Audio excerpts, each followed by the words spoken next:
구독, 좋아요, 알림 설정 부탁드리겠습니다. 안녕하세요. 털보이사입니다.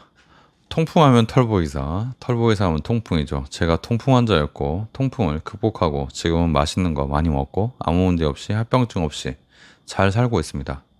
통풍은 체내 요산이 과도하게 축적되어서 그렇죠. 그냥 축적되는 건 아니고 요산 결정으로 축적되죠. 그래서 그 결정으로 인해서 염증이 나타나는 그런 병입니다. 요산 결정이 통풍에서 결정적입니다. 요산 결정을 잘 기억하시기 바랍니다. 매우 격렬한 통증이 있죠. 특정 관절에 주로 영향을 미치죠. 발에 있는 관절. 통증과 염증이 근데 통풍이 진행되면요. 점차 확산되고 그 부위가 자꾸 변할 수 있습니다. 오늘 그 통증과 부위에 대해서 말씀드리려고 합니다. 첫 번째, 통증의 특징을 말씀드릴 텐데요. 통풍이라는 통증은 요산 결정이 관절에 축적되면서 발생합니다. 이 통증은 매우 격렬하고요. 보통 갑작스럽게 시작됩니다. 나중 되면은 어떤 통증이 올 것 같다 이런 감이 오거든요. 근데 처음엔 잘 몰라요. 그냥 갑자기 시작됐다 이렇게 생각하면 됩니다. 특히 밤에 통증이 심해지고 수면 중에 새벽에 통증이 시작되는 경우가 많습니다. 통풍의 통증은 매우 강렬해서 일상적인 활동을 수행하기 어려울 정도입니다. 그냥 걸을 수가 없으니까요. 발을 디디기도 어렵습니다. 그리고 발을 안 디디고 앉아서 뭘 하려고 해도 통증이 그냥 욱신욱신해서 참기가 어려울 때가 많습니다. 통증이 와 있고 뭐 이렇게 부은 데는요, 극도로 민감해져서 작은 움직임이거나 아니면 살짝만 건드려도 정말 심한 통증을 느낄 수 있습니다. 너무나 통증이 심한 나머지 막 토할 것 같고 그래요. 이런 급성 통증은요, 대개 며칠에서 한 1, 2주까지 지속되고 치료 없어도 보통 2주 안에 깨끗하게 사라집니다. 그리고 재발할 가능성이 높죠.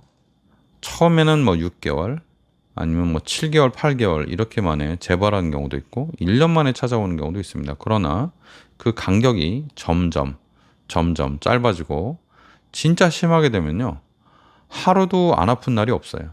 통풍의 통증이 보통 뭐 1, 2주 안에는 깨끗하게 좋아져야 통풍이다. 이런 항목도 있는데 그거는 좀 초기, 중기까지 얘기고 말기까지 넘어가면요. 이제 통풍이 너무 심하게 오면요. 매일매일 아파요.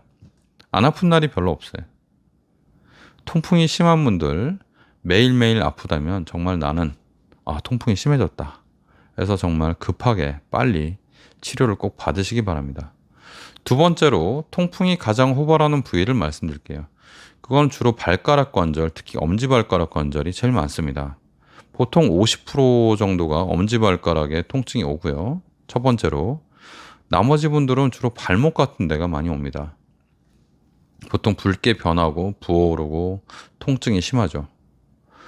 관절 주변이 피부가 막 이렇게 붓고 따뜻해지고 심한 경우에는 뭐 전혀 못 움직이죠. 디딜 수도 없어요.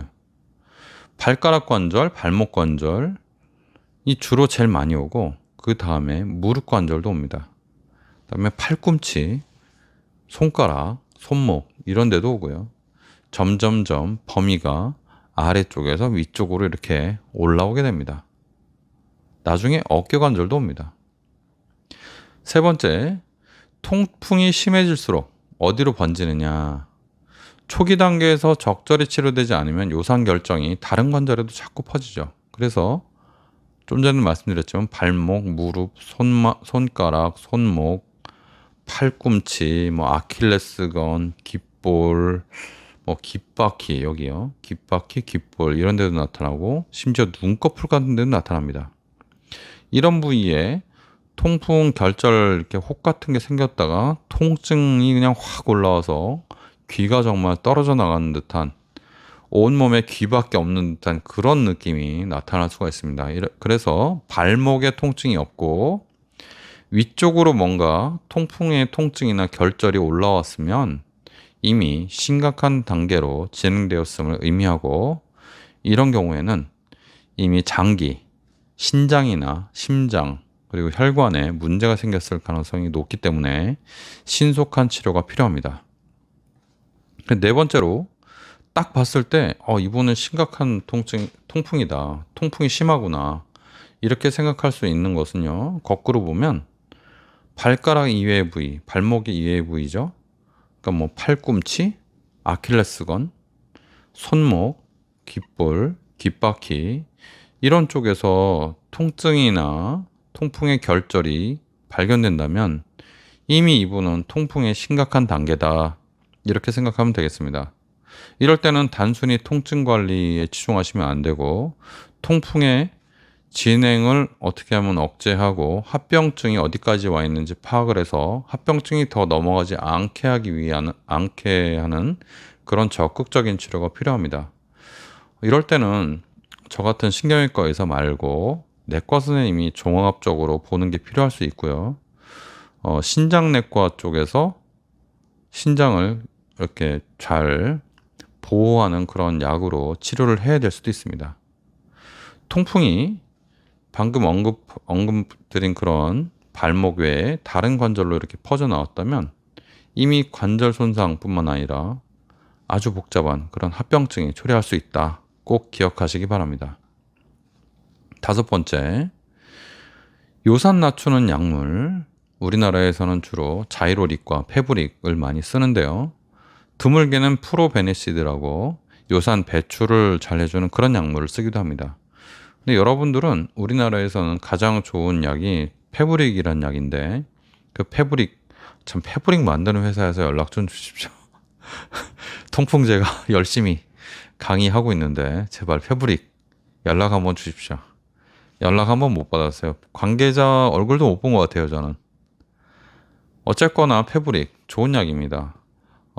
사실은 페브릭은 상품명이고 성분명은 페북소스타트라는 성분명인데 페브릭이 우리나라에 가장 많이 팔리고 있고 비슷한 약들이 많이 있어요.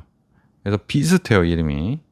근데 그런 약들도 거의 비슷한 효과가 있다고 해서 허가가 된 약들이기 때문에 여러분이 꼭 페브릭을 먹지 않는다 하더라도 비슷한 이름이면은 난 페브릭 먹고 있구나 이렇게 생각하면 되겠습니다.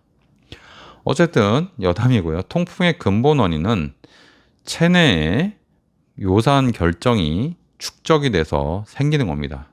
그거보다 더 전 단계의 원인은 요산 농도가 우리 혈액 내에 높은 것이고요. 그거보다 더 전 단계는 요산 배출이 잘 안 되는 겁니다. 그거하고 또 전 단계를 또 보면 요산이 과도하게 생성될 수가 있죠. 그래서 이런 일련의 과정 중에 어느 쪽에 문제가 있는지를 파악해서 그 부분을 집중 공략하면 되는데 이 부분에 대해서 제가 재밌는 거 말씀드리겠습니다. 우리 통풍 환자들은요, 요산이 과도하게 생성되는 게 아니에요. 주로 거의 대부분의 통풍 환자들은 요산이 잘 배출이 되지 않아서 생기는 겁니다. 그러니까 신장에서 요산 조절에 문제가 있어서 요산의 농도가 올라가고 그 농도가 올라간 것 때문에 요산 결정이 생기고 그 결정이 관절이나 조직에 파고들어서 축적돼서 생기는 게 통풍이다. 좀 이해가 가시나요? 이게 아주 일목요연한 겁니다. 다시 한번 말씀드릴게요. 대부분의 통풍 환자들은 요산이 많이 생기는 게 아니고 요산 배출이 잘 안 돼서 요산 농도가 올라가서 그것 때문에 요산 결정이 생기고 그것이 관절에 축적되어서 생긴다. 이것이 정답입니다. 그러면 우리가 먹는 페브릭이나 자이로릭 같은 약들은 이론대로 하면 요산 배출을 잘해야 되죠. 근데 이 요산 배출을 잘하는 약이 아니에요. 이 약은요, 요산이 생성이 덜 되게 하는 약입니다. 배출에 문제가 있는데 생성이 덜 되게 해서 조절을 하는 약이에요. 정확히 말씀드리면요. 요산 배출을 잘하게 하는 약은 프로베네시드라고 그거 따로 있습니다. 근데 이거는 좀 위험하고 부작용이 있어서 잘 사용하진 않아요. 안전하게 특별한 부작용 없이 대부분의 통풍 환자에게 사용되어 온 것이 자이로릭과 페브릭입니다. 근데 이 약들은 생성이 덜 되게 하는 약이다. 그냥 기본 상식으로 알고 계셨으면 좋겠습니다. 그래서 요산이 덜 생성되게 하면요, 요산이 배출이 잘 안 돼도 큰 문제 없이 요산 농도가 조절이 잘 되더라.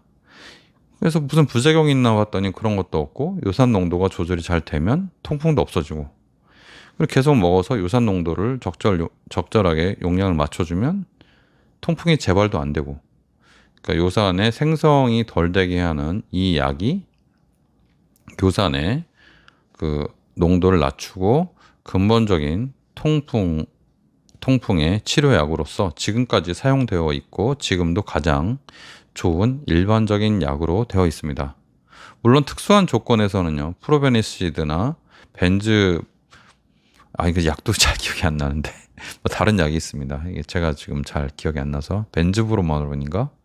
예, 그런 약이 있습니다.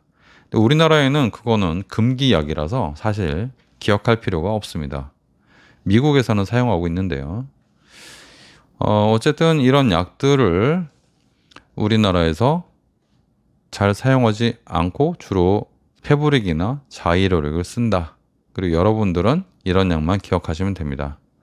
해서 통풍의 기본 개념 오늘 다시 한번 리뷰해 드렸는데요. 통풍이 어떻게 발생을 하고, 통풍 통증의 특징, 그리고 아래에서 위쪽으로 올라오면서 증상이 나타나거나 아래쪽에서 위쪽으로 올라오면서 통풍 결절이 생기면 통풍이 심해진 거다. 이렇게 알고 계시면 되고, 통풍이 한 번 있다고 해서 약을 안 먹어도 되고, 두 번 생기면 약을 먹어야 되고, 그거는 좀 잘못된 겁니다. 통풍이 한 번이라도 왔다면 요산이 높은 기간이 상당히 길고요. 아무리 짧게 와도 6개월에서 길게는 몇 년 동안 그 요산 농도가 높은 거기 때문에 요산을 낮추는 치료를 하는 것이 맞습니다. 그리고 여러분들이 통풍이 있는데 요산 농도가 낮다고 해서 의아하게 생각하지 마세요. 요산 농도는 굉장히 높낮이 그 변화가 굉장히 심합니다. 그래서 여러분들이 통풍의 증상이 확실히 있다면 여러분들 통풍의 근본적인 치료 요산을 낮추는 약을 꾸준히 드셔야 됩니다. 감사합니다. 오늘은 통풍의 통증과 호발 부위 그리고 심한 통풍의 특징에 대해서 말씀드렸습니다. 털보이사였습니다.